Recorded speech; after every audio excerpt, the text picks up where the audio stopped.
सभी भारतीयों को इरफान रज़ा की ओर से स्वतंत्रता दिवस की हार्दिक शुभकामनाएं।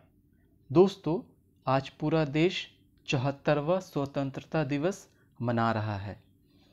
आज़ादी के बाद यह पहला ऐसा समय है जब पूरे देश के स्कूल, कॉलेज, यूनिवर्सिटी और बहुत सारी संस्थाओं में विद्यार्थियों के आगमन पर प्रतिबंध है।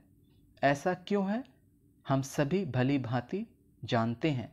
जी हाँ, कोविड-19 पेंडेमिक, जिसके कारण समूह में किसी भी प्रकार के आयोजन पर प्रतिबंध है।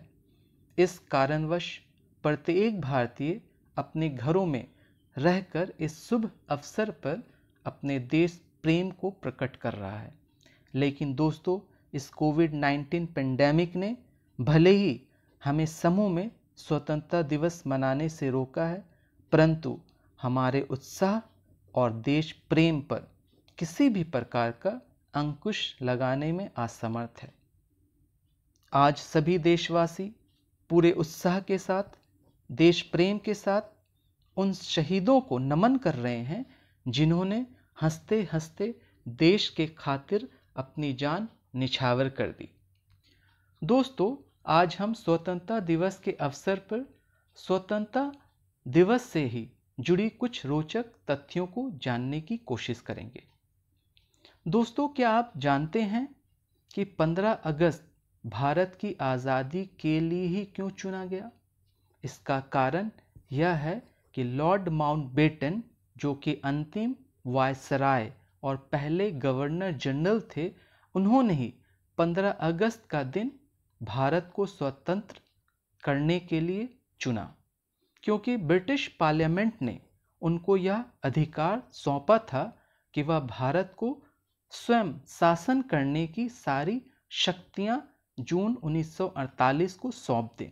लेकिन उन्होंने इस अवसर पर कोई हिंसा ना हो, इसके लिए पहले ही 15 अगस्त 1947 को भारत को स्वतंत्र घोषित कर दिया।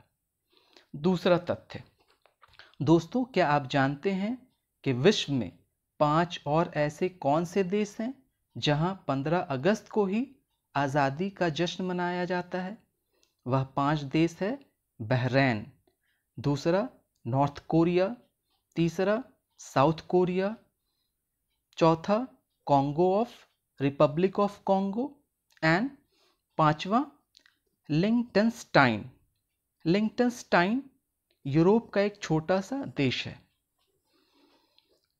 तीसरा तथ्य, दोस्तों, क्या आप जानते हैं कि भारत का राष्ट्रीय ध्वज का प्रारूप या इसकी रचना कहाँ से हुई? भारतीय राष्ट्रीय ध्वज की रचना पिंगली वेंकैया ने की थी, जो कि आंध्र प्रदेश के रहने वाले थे। वह भारत के सच्चे देशभक्त, स्वतंत्रता सेनानी के साथ साथ कृषि वैज्ञानिक भी थे। उन्होंने ही भारतीय राष्ट्रीय कांग्रेस के राष्ट्रीय अधिवेशन के दौरान भारत का खुद का राष्ट्रीय ध्वज होने की बात पर जोर दिया और खुद इसका प्रारूप तैयार किया था। चौथा तथ्य, दोस्तों, क्या आप जानते हैं कि राष्ट्रीय ध्वज यानी तिरंगे को किस कपड़े से तैयार किया जाता है? जी हाँ, तिरंगे को तैयार करने के लिए केवल खादी के सिल्क या कॉटन को ही उपयुक्त माना जाता है।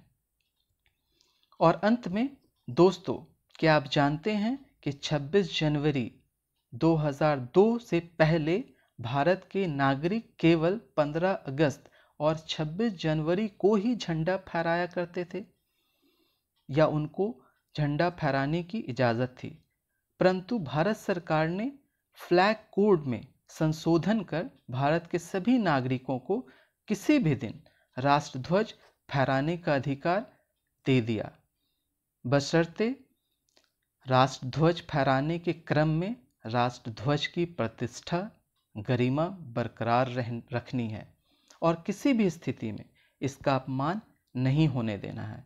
आशा करता हूँ कि दोस्तों आपको यह वीडियो पसंद आया होगा। चैनल को लाइक और सब्सक्राइब करना ना भूलें। जय हिंद, जय भारत।